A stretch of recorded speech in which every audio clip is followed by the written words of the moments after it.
everybody. This is Heidi St. John. Thanks for tuning in today. You guys have found me at my little corner of the internet. Today is Monday, the 28th of March, and I am so blessed and encouraged. You guys are going to be blessed because my friend Pastor Rob McCoy is back in the studio with me, and we're going to tackle some of the misinformation that's out there. We're going to talk honestly about what's happening, the conflict between Russia and Ukraine. Stick around. I think you're going to be encouraged.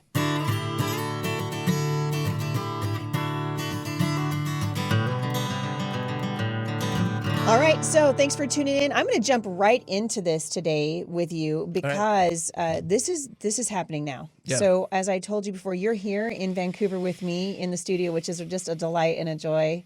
Every time you're here, I'm just you just encourage everywhere you go, and I appreciate what you're doing in supporting me and coming for the Freedom Tour here with our friend Rick Green. And actually, watching these two dig on each other was probably worth the price of admission for me. Just I didn't do it publicly. I waited till dinner that night. Fun with him. Fantastic. But I told you... He's a large target. I'm just kidding.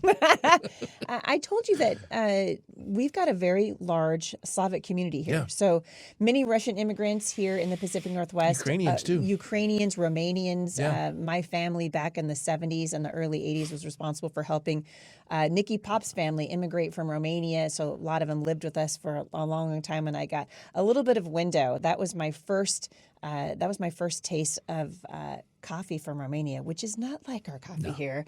Anyway, I just have developed such a love for this community, and they are hurting right now. Yeah. The Slavic community is really hurting. I spoke at a church last Sunday where 80% of the people there are from Ukraine.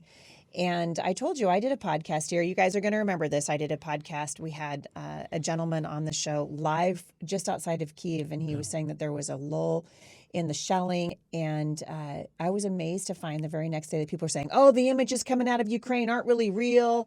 You know, it's not really. It's propaganda." I talked to a guy live on the ground who was explaining what is happening in his community, and the response of so many listeners, particularly on social media, was to say that's not happening. It's really propaganda. So we're living in incredible times right now. Yeah.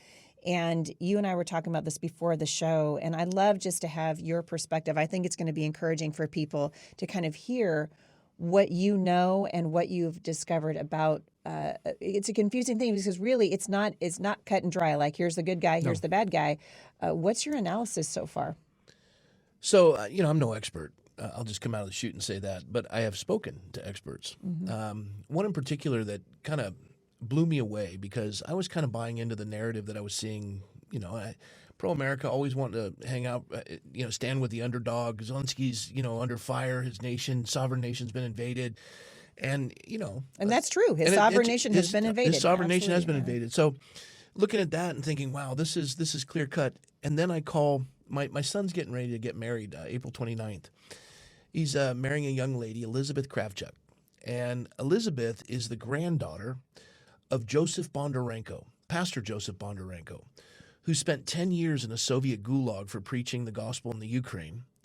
He's a Ukrainian pastor. He spent 10 years in a Soviet gulag, 23 hours a day in solitary confinement. Wow. I called him, talked to his son, because he still speaks Ukrainian, speaks through an interpreter, which would be one of his children.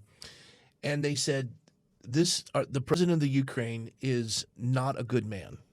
Yeah, Zelensky. He is not a good man. Went so far as to say neo-Nazi, a bunch of things. He's an actor. He suppressed the free press, and they went through all of this. He said the great concern for us, and they have a ministry where they're dealing with the humanitarian crisis that's been created of over 2 million refugees now more at this point. And we've been funding and supporting that. And we moved all of our missionaries, our Moldovan missionaries, to the border. And then we took our Cypriot missionaries and we brought them into Moldova and paid. So we're focusing on the humanitarian crisis. The government issue is a whole different concept. And the idea of sending American troops is baffling. Now, there's a lot of things at play here. I spoke with Victor Davis Hanson of the Hoover Institute. He pointed out that whenever oil's over $100 a barrel and we're buying from Russia, Putin is just printing money and his coffers are just full of money.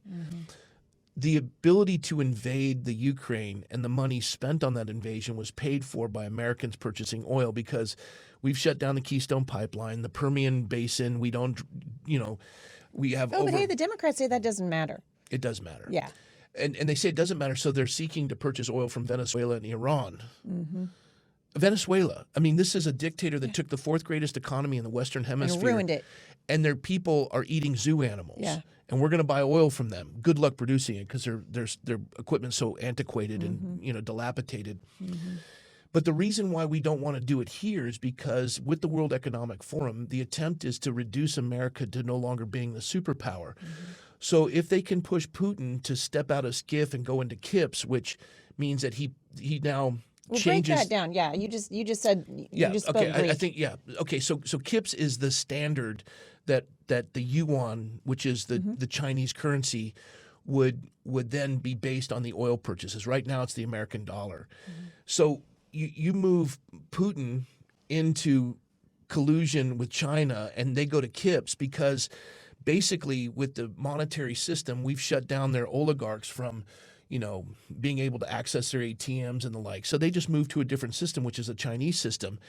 So what you have is oligarchs that are contending on who can be the one world power. Explain what an oligarch is. Oligarch, the few rule the many. So it's anything but a constitutional republic. It could be communism, fascism, socialism. In a sense, even, there's a monarchy, but it's still an oligarchy. The few rule the many. And you say that fascism is conservative and communism is liberal. That's not the case. It's more like a horseshoe. Fascism and communism are closer, and a constitutional republic is at the top of the horseshoe. But these points come down to here. This is self-governance. This is the elite ruling. And the closer you get to the bottom of the horseshoe, the more that you see they have in common. So as you move down, you can see you're getting you farther away from freedom and more into tyranny. Right. Yeah. The larger the government, the less the freedom. Yes. So, and if you question that, just Google a satellite picture of the Korean Peninsula at night. North Korea with the 38th parallel, I think it's 38th. They got all the arid land where they farmland. They got all the best farmland. South Korea didn't get any of that, but they got freedom. Yep. They're the 11th largest GDP. North Korea, their people are eating sticks and grass, and at night, the South is lit up. And the North is completely dark. That's the idea of freedom. America represents 4% of the world's population, yet we've had more Nobel Peace Prize winners, more patents, more symphonies, more accumulation of wealth of any history, any nation in the history of the world. It's freedom. Freedom. We invented the elevator by an American. You fly in an airplane, invented by an American. You enjoy air conditioning, invented by an American. You enjoy the internet, invented by an American, not Al Gore. Not Al Gore. Yeah. And all of this is because when you give man freedom, he innovates. Yeah. And then you take away his freedom, he has no ability to innovate. Oh, that's right. So government is a necessary evil, and that's why we have the 7 articles to constrain it. Now, let's go back to Ukraine, Soviet Union, Ukraine, Russia. Putin's idea of, gathering what he had when it was the Soviet Union. You have in the Ukraine, this is the hotbed of the World Economic Forum and the global reset. This is where they launder money. They have, I think it's 11 bioweapons manufacturers supported by the NIH, National Institute of Health. This is where they're manufacturing something because of the points of the World Economic Forum, 1 billion people displaced. They've got to come up with new viruses and attempts in that regard. And it will happen again. Yeah. This is where Antifa of Europe is trained in the Ukraine. This is where Burisma, and all of this, and Putin's coming in contending with Klaus Schwab. You've got a whole mess going on here. And those that want to be a part of this reset, that would be a part of our government, that want us to engage and create World War III is insane. The position that Pastor Bondarenko and people who understand the circumstances and the situation is, let's help the people of the Ukraine, the humanitarian aid. Let's help the Russian people who are opposed to this with humanitarian aid. Let's care for that. These nefarious actors, even though their borders have been invaded, sovereign borders, there's much more at play in all of this, agreements that have been breached, whatever that is. The last thing we need to do when we're $30 trillion in debt is to be sending our troops in there. Yeah. Let's keep our soldiers back, send humanitarian aid. This idea of a no-fly zone and sending our jets in, it's just insane. And this is the industrial war complex. My father had 3 tours of Vietnam. We just walked away in Afghanistan with leaving billions of dollars of equipment. Shameful. I think it was 80 billion. Yeah, shameful. Basically gave it to our enemy. Yeah. And we're sending 300 million in supplies. Yeah. Well, and we just last week we said we're going to give $1 billion to Ukraine, not a penny for our own southern border. Right. We are hemorrhaging at the southern border of the United States right now. They This have a is sovereign shameful border, time. but we don't. That's right. Yeah. Yeah. And you can see just the nefarious hands at work and people who don't love this country from within our own country, right? Whenever you have George Soros supporting something, stay away from it. Right, exactly. And when he's saying, the nation of Ukraine, and there's something at play here that's far more. Well, I think and this is sort of what I was saying last week. I think that for the average American, someone like me who is watching the news, which we can't even trust the news anymore. So the headlines that are coming out from the Washington Post and what we see at the Seattle Times and what we're watching come down the pike on YouTube and on the internet on a regular basis, I think we need to start talking about the things that we can agree upon. Putin's not a good guy, right? This is a guy with a blatant disregard for human life. Neither of these guys are. And Zelensky's not a good guy. And so our focus as Americans, and I think you rightly put, is to focus on the suffering, the needless suffering of the people of this region. And also look at this. This is a ploy to defend a suffering administration. Inflation is out of control. Yep. Gas prices in California, you go through Beverly Hills, it's more than $7 a gallon, of which $1.53 is taxes. Yeah, didn't they just raise it? They're going to raise it again? Another 4 cents. We lead the nation in gas taxes. Yeah. Stifling our economy. What has caused such a rapid increase? Government overspending. They're printing money. And as they print money, there's more money to go after fewer goods. We've stifled production because we kept everyone home. He says that he's created more jobs. People have just gone back to work. Right. We had the lowest black unemployment, lowest female unemployment, lowest Hispanic unemployment. Under Trump. Now everything's devastated. We have inflation out of control, gas prices going through the roof. We shut down the Keystone Pipeline. We don't go after our own oil. We have at least 180 years of fuel that we can. We're sitting on it. Yeah, we can be energy independent and tomorrow. not require anyone else's help. We won't be funding a war, or you didn't really correct that. We wouldn't be funding the invasion of the Ukraine by filling the coffers of Putin. We're talking out of both sides of our mouth, and this is just an excuse to blame the rising gas prices on. Russia. On Russia. Yeah. Everyone's looking for a boogeyman. Well, the problem is. The boogeyman's here. Yeah, it's a bad administration that's doing this to their own people. And folks, you have to see it for what it is. You can't be stupid. And when you talk about this, and I so appreciate you bringing some clarity, because I was amazed at just the vitriol that's going in. And this is another attempt, again, to divide the American people. We know that a house divided against itself cannot stand. We were divided over the virus. We were divided over the lockdowns, divided politically. And now we're divided over geopolitics. And it really is weakening the nation in a lot of ways. It is and it isn't, because people are starting to distrust government more and more. The Hegelian dialectic is you create division, and so you get two people to war against each other. It lessens their ability. Then you come in and you can conquer them because they've done. It's like the Hutu and the Tutsis. The British were the ones who perfected this. They would get people that never had an issue against one another, create that, have them war against one another, and then take over the area. So this is evil. This is how the Hegelian dialectic operates, and it's Machiavellian. It's attempt to usurp more governmental power because government is their god, and it's not about truth. It's about power. So we have to infuse it with truth, and people are now coming to a place where they're realizing they're being lied to. Yeah.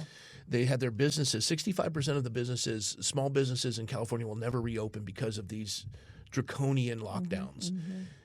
The Costco's and the ones that are centralized. They're going to be fine. Oh yeah, Taco Bell going to be just fine. Cronyism. Yep. They get to survive because it centralizes and they're all in cahoots in the elite. But the middle class, the small businesses, those are the ones that are targeted. Our children are being targeted, and is their history. So that if you can separate a generation's history from the older generation's history, they no longer are part of the same country. So they want to re-educate our children. Instead of educate, they want to indoctrinate. The 1619 Project. All of this is contending for truth and replacing it with a lie through propaganda. The church must stand for in the gap to proclaim this. We need to start homeschooling because our public schools have been taken over. Almost every institution has been infiltrated by the critical race theory. I don't know, Rob. What do you say about salt and light, man?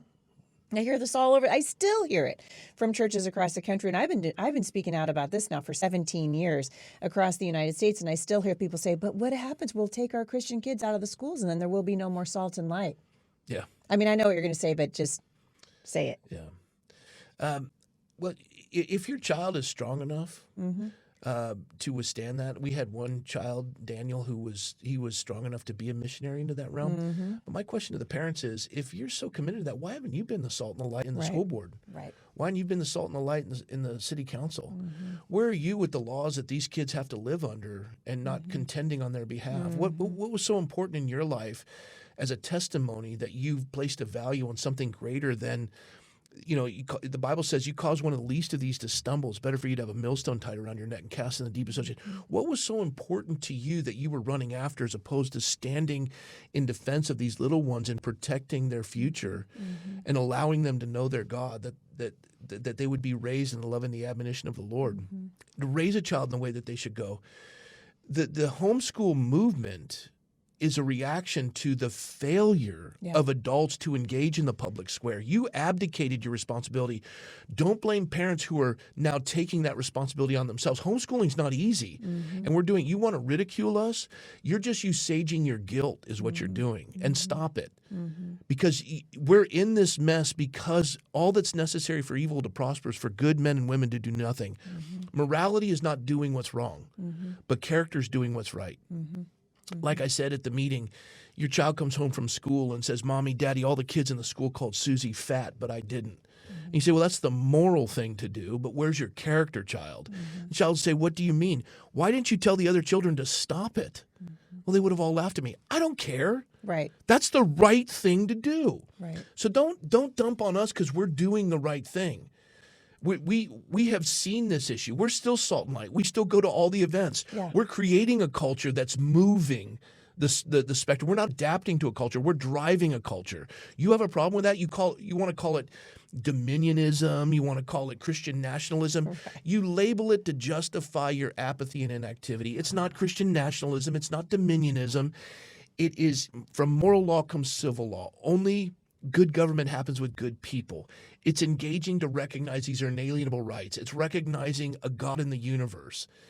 That when in the course of human events it becomes necessary. That wasn't written for America. That was written for every people for all time. It was a declaration of freedom, independence from tyranny. And you can't even you can't even cite it. You don't know how many articles are in the Constitution. You don't know the 27 amendments. Yet your military personnel swear to defend something they know nothing about. Your police officers swear to defend something they know nothing about. You elect officials who swear to defend something they know nothing about. And you're going to blame us because we want to educate our children on those principles of freedom. Sorry, go pick on someone else. You're wrong. Stop. Just give it a rest. Well, and the people that are doing the hard work need the support of the communities around them. And you're sitting here right now in the Homeschool Resource Center. Yeah. And we got 1,600 kids coming in and out of this building, There you go. 5 days a week. And most of the time on the weekends, we spent Sunday afternoons teaching these kids and their parents the You're like Constitution. a jet boat going through a lake, and all these naysayers are sitting in an inner tube, and they're upset because you made a wake. Yeah. I can't believe that you've ruined the water. And It's true. And so we've been telling people, hey, how about we start being the solution? We stop talking about the problems and start putting our heads together and coming up with solutions. Part of the reason that you're here this weekend is to help me as I come up with solutions for the people of Southwest Washington and putting our heads together to say, how can we bring homeschool resource centers around the United States so that parents in Middle Eastern Iowa have the same opportunities the kids here in Vancouver, Washington are getting. And that is how we start getting things done. And that comes with hard work. And it's going to take work. Heidi, running for the Congress, running for the House of Representatives, the minute you get into office, you have to start running again. Yeah. They created it as a citizen, legislator, because you'd go in, then you go back to your hometown. Elton Gallagher, who served us for many years in Ventura County, he'd be home every weekend. Yeah. He'd come all the way from Washington to be home every week because he wanted to be with his constituents and with his family. Yeah. It made him a better legislator. Yeah. one of the reasons why, I come up from Southern California up here to Washington to campaign for you is because you're going to be a remarkable representative in the legislature, in the House of Representatives. There are folks that take up space and they're a positive vote, but those that drive the narrative, I've watched you all these years, even before I had the privilege to meet you personally and Jay as well. I've watched you all these years. You drive the culture. That's what you've done with the homeschool movement. You're a pioneer. I mean, you're like eating hardtack and riding in a covered wagon, but you're going to get there come hell or high water. That's what's necessary to drive the narrative. That's why I'm investing my time, treasures, and talents. I want nothing from you. I want to make sure you get elected. That's why I'm up here. I don't ask anything of you. I've contributed $1,500 to your campaign. I've told folks to do the same because money is a representation of your contribution to society. It is your ability of free speech. And Heidi's going to put her name on the campaign. You're willing to represent them by their consent, but their consent must be their contribution. Time, treasure, or talent, one of the three. Good government happens with good people. You cannot sit idly by. Yes, the least you can do is pull the lever. Yes. More than that, walk a precinct, host a coffee, send some money, do it. And then as I joked the other night, I said, your campaign has all the money it needs. That's the good news. The bad news is it's still in your pockets, folks. And they all laughed. And they donated. Yeah. Because we get it. Yeah. We see a candidate worth getting behind. It's the right thing to do. So... Well, I appreciate that. It means so much to me. And just having you come up here, and I think people, because you're in California and you guys got the same kind of problems. You're facing the same, what feels like uphill, pushing a rope uphill that I'm facing here in Washington State. But the truth is we know, and you said it best, that, God plus nobody is a majority. And if Christ is for you, who can be against you? And he chooses for some reason to work through flawed human beings. And that's what's happening right now. We're watching it happen all over the country. I need to take a quick ad break. You guys, thank you so much for supporting the people that are supporting the show, and I'll be right back. All right, you guys. So before the break, you said you wanted to share. Yeah. Okay. So I'm gonna sit back and just listen. Yeah. Two hopeful insights, because especially in California, we're the ones that did mail-in ballots, ballot harvesting. We're patient zero. We created the mess. It just happened in the last presidential election. Yeah. The prototype was invented in California. We've been doing it for a long time. So you look and you say, well, California, there's no statewide office that's held by a Republican. The Democrats have a supermajority in the Senate and also the Assembly. They control every branch of government in California. It's true. It's true. Statewide, they do. But there is a resurgence of local politics where conservatives are rising up, because we were always looking at Air Force One as our savior or a silver bullet that's going to fix it. But the secular progressive left has been doing it over a span of 50 years, and they've never tired. That's what it's going to take if you want to get it back. And that's what we're doing. And the ones that don't want to do it, let them move to Texas. We got Gideon's army. Fine, just go. Yeah. Because even the ones that are secular progressive are starting to realize this isn't working, and they're moving over with us. Right. And the largest party, because the Republican Party got really dilapidated and inundated with corruption, so the second largest party in California is independents. Well, we're all moving in that direction. We all want freedom, and we're all contending. But people say, well, how can you change something if you don't trust the vote? That's true. And so people say, I'm just not going to vote anymore. Why bother? I mean, look at Michigan, look at, Pennsylvania, look at Georgia. Yeah. Also look at Florida. Right. You had hanging chads and dimple ballots. Right. Yeah. One guy comes in barely elected, and they were the first state to have everything counted on election night and turned in. Yep. And they held the registrar of voters, all those folks accountable. And that's Ron DeSantis. One man can make a difference. Let me add another one. My mentor, my hero, Mike Huckabee. Governor Huckabee was a pastor in Arkansas. He was called to run for the U.S. Senate. There hadn't been a Republican senator elected in Arkansas since, I think, before Reconstruction, if I'm not mistaken. Wow. Civil War. Yeah. He ends up losing, but he never expected to lose. He ran in such a way as to win. And if you know Mike, he's a competitor. And he's tough. Rhodes Scholar, smart guy. Wow. He loses the election for Senate. The governor of the state ends up getting elected president of the United States, Clinton. The lieutenant governor gets appointed governor, and now there's a special election for lieutenant governor. Well, they come to Mike. He's run for a statewide office. They say, hey, will you do it? You'll be our sacrificial lamb. He's tired, but he says, all right. He had built such a following in the black community, which was primarily Democrat, 90% registered Democrat. He had built relationships through practical, pragmatic, good government. He loves the people. He does. Yeah. He ends up winning the lieutenant governor position. Now, let me just share with you. When he's running for lieutenant governor, I think there's 136 seats in the legislature, both upper and lower house, of which, if I'm not mistaken at the time, 18 of those seats were held by Republicans. It was inundated, legislative, executive, judicial branch, all Democrats. So he runs for lieutenant governor. There hadn't been a lieutenant governor Republican elected for years, probably like Civil War stuff. He ends up winning. They seal his office from the inside and lock him out. It takes multiple court orders for him to occupy the seat he was duly elected by the people to occupy. He had to meet in the coffee shop in the bowels of the Capitol. Because they wouldn't let him in. They wouldn't let him in because they dominated. It was like the mafia. They dominated.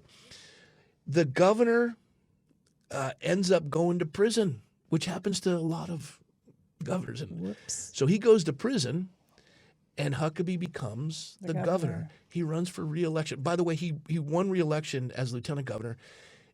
He ends up becoming governor and then terms out. When he leaves office as governor of Arkansas, the entire legislature had switched. Wow. Every statewide office was held by a Republican. Wow. One man can make a difference. I am tired of people throwing up their hands, especially Christians. Yeah. If my people who go out by my name will humble themselves and pray and turn from their wicked ways, which is apathy and inactivity and disbelief, then I will hear from heaven and heal their land. Oh, you're tired. You're going to move somewhere else. Well, you know what? You move. It's like going to another church.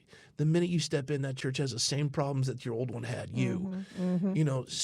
Stand and get a spine. Yeah.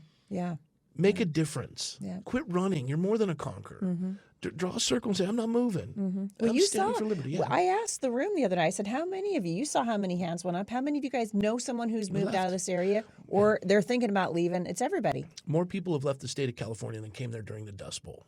Wow. But, my point is, okay, you're outnumbered, you're outgunned. Oh, okay. So Rosa Parks should have gotten to the back of the bus? Yeah.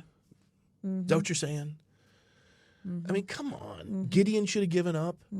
Oh, that's pie in the sky. Okay, then you find another faith and get another scripture. All I know is 66 books of the Bible written by over 40 different authors, cover to cover, doesn't contradict itself. It speaks beyond the space-time continuum. It's the only book in the world. We don't read it. It reads us. And that faith comes from hearing and hearing from the Word of God. And it is the most profound, effective, moral strength that mankind has ever known.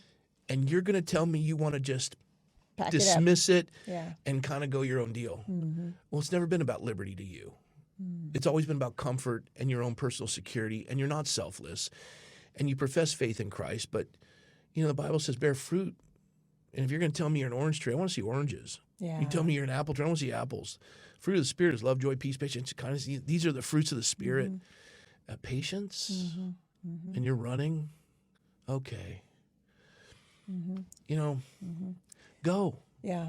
I mean, it's serious. Gideon's army. Let's just whittle it down to what we have left, because God's in the business of the impossible, because he gets all the glory. And I'm really at a point now where if another person's going to leave, let him go. I just know God is bigger than all of this. Yeah.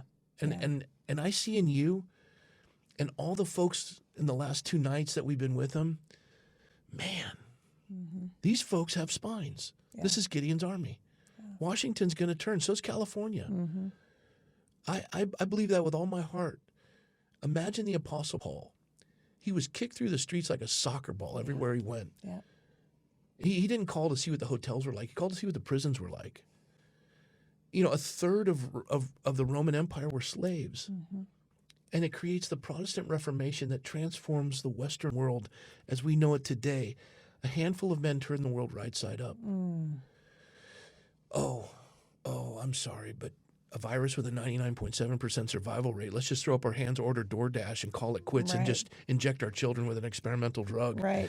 and let them shutter the schools and close our businesses, and cause our elderly to die alone, and the abused to be quarantined with their abusers. Oh, let's do that, and let's bow to tyranny. I'm sorry, that's not Christian. That's cowardice.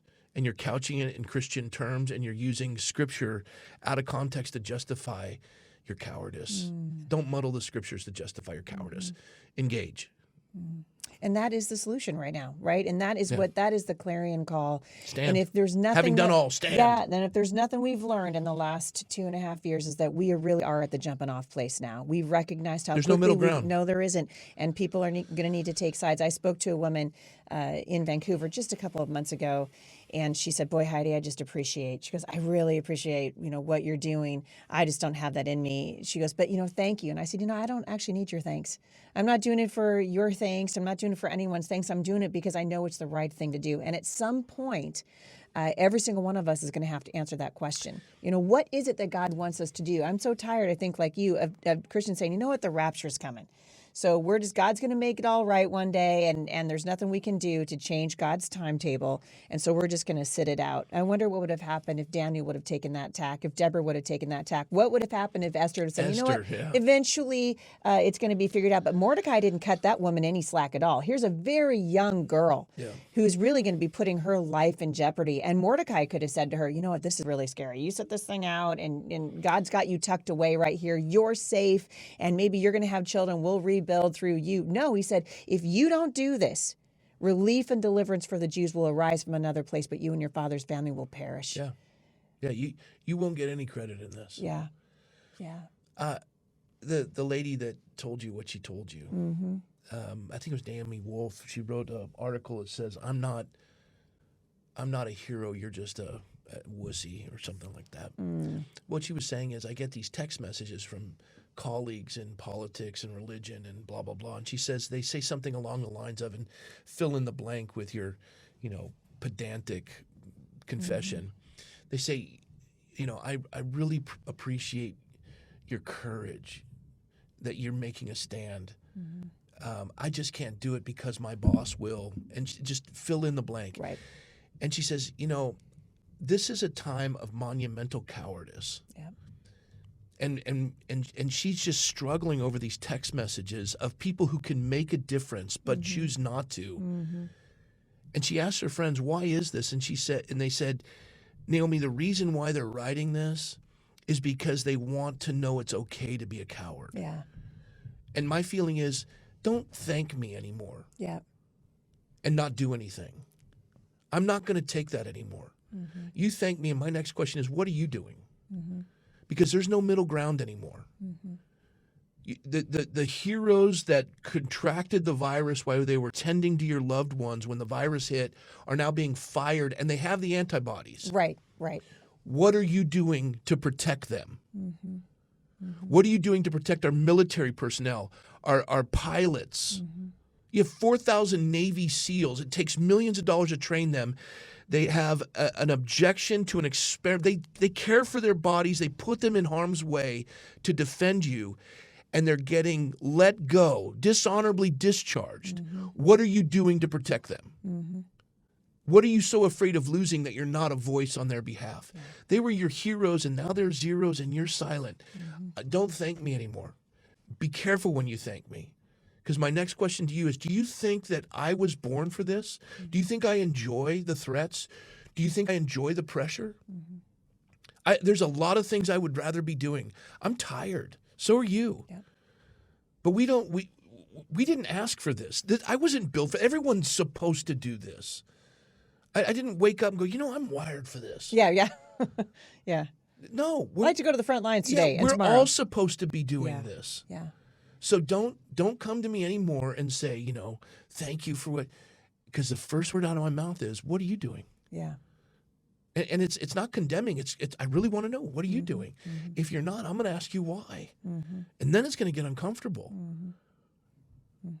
I can't think of any excuse why you'd be silent. There isn't one right now. There is no middle ground. No.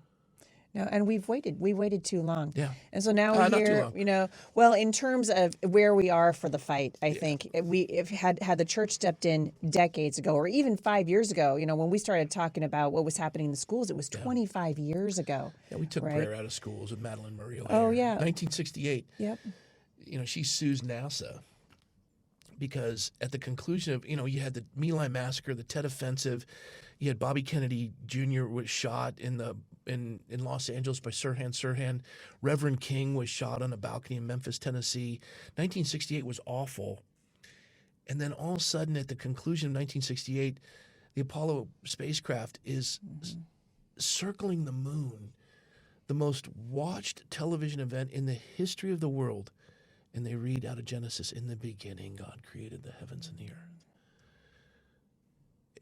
And you see the contrast in this space race. Yeah. A nation that believes their rights come from God, a nation that has removed God, and they're battling. The nation's battling. They read this, and Madeline Murray O'Hare sues NASA. And I think to myself, there's so much we can do right now. And yeah, maybe we've waited too long. And we've had a lot of telltale warnings. I look at it like Pearl Harbor, December 7, 1941. My godfather, I'm named after him, Rear Admiral Robert Broussard Early. I'm Robert McCoy. He and his wife, Lois, were childless, and I was their godson. He was the highest-ranking survivor of the attack on Pearl Harbor when he died at 100 in 2015. He fell asleep in the chair and didn't wake up. He would do 100 sit-ups a day in increments because he said movement was life. And at 99, he still drove. Not well, but he drove. And I was running for the assembly, and I was getting carpet bombed by the Republican Party in California, and I was out of money. They were attacking our school. They were attacking our church. They were attacking my home. They keyed my car. This is a party. I'd been a Republican longer than I'd been a Christian. Yeah. Nauseating. Yeah. And I knew I was This is going a primary. Yeah. Yeah, it's a bloodbath. And I knew I was going to miss his 100th birthday. So I drove down to Coronado to visit him because I was out of money. I didn't want to go to my mailbox anymore. So I figured I'd go see him in this lull. I get to his house and sits down, and he had a booming voice. And how's it going? And I said, my mom had died. My dad was in a home with Alzheimer's. So he was a patriarch of the family. And I just started whining. I'd known him for 50 years, my whole life. And I go, Uncle Bob, I feel like I've led these folks on a rosy road to nowhere. I'm out of money. My own party's carpet bombing me. California's going to hell in a handbag. In the middle of my whining, he puts his hand up. It's shaking with age at 99.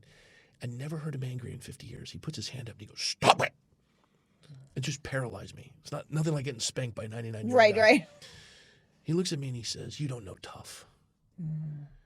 He says, I was 16 years old in the Great Depression. We didn't know where our next meal was going to come from. And had it not been an appointment to the Naval Academy, I would have never received a college degree. He graduated in 37. He said, you, Rob, being a history major, didn't realize, I think he said we had the 17th largest military on the face of the earth. We were in isolationist mode. And I was in Pearl Harbor on December 7th, 1941. They sank half our Pacific Fleet, and they sank my ship, the USS Cassin. The harbor was on fire, and I was pulling my shipmates out of the water, and they were dead. He said the next day we took on a two-fronted war against two fascist nations. We lifted that fleet from the bottom of the Pacific Ocean. We floated into Tokyo Harbor to accept the surrender of the Japanese. We got the surrender of the Germans. We established constitutional republics in both nations. We were liberators, not occupiers. We asked for only enough ground to bury our dead, and we came home. We cut federal spending, the greatest industrial revolution in modern history. He said, now quit your whining and go finish what you started. Come on. And I think about that. I'm like, did you quit your whining? yeah. Yeah. I'm done. Yeah. I'm done. Yeah. There's no room for whining. Yeah. I loved what you said, and I think this is a great place to end the show today because so much fear, going on. You were flying up here the other day, and I said what I always say, which is fly safe. And what did you say? I'm not safe. I'm dangerous and wise. Yeah. Because if we live to be safe, then we're not really living at all. We either believe that our days have been ordained for us or we don't. I'm immortal until God's done with me. I love that. Immortal until God's done. And I think if the church had taken that tack in COVID-19, we would have seen a lot more people with a lot more life in them than we do right now. And instead, I think it's going to take us generations to sort of undo the damage of the fear, of this paralyzing fear, because we've forgotten who we are. Sons and daughters of the King of Kings. We've allowed We're our here children for a to be reason. muzzled. Yeah, it's unbelievable. Unbelievable. It's unbelievable. Rob McCoy, I said it on Friday. I'm going to say it again. I just think you're a national treasure. You say that, but He says it. I'm right. I'm rubber. I'm Your right. glue bounces off me, sticks to you. Heidi St. John for Congress. Vote for this lady. She's a national treasure. God bless you. God bless you. You guys, thanks for joining me today. I know you've been encouraged. For more information about Pastor Rob McCoy, you guys can hear this guy. He says he's going to put you to sleep, but he's lying to you. You can find out more at HeidiSt.John.com/podcast. If you guys have questions for the show, as always, HeidiSt.John.com/mailbox Monday. Please keep it short and sweet and to the point, and we will answer your questions next week. Have a great day, everybody. I'll see you back here tomorrow at the intersection of faith and culture.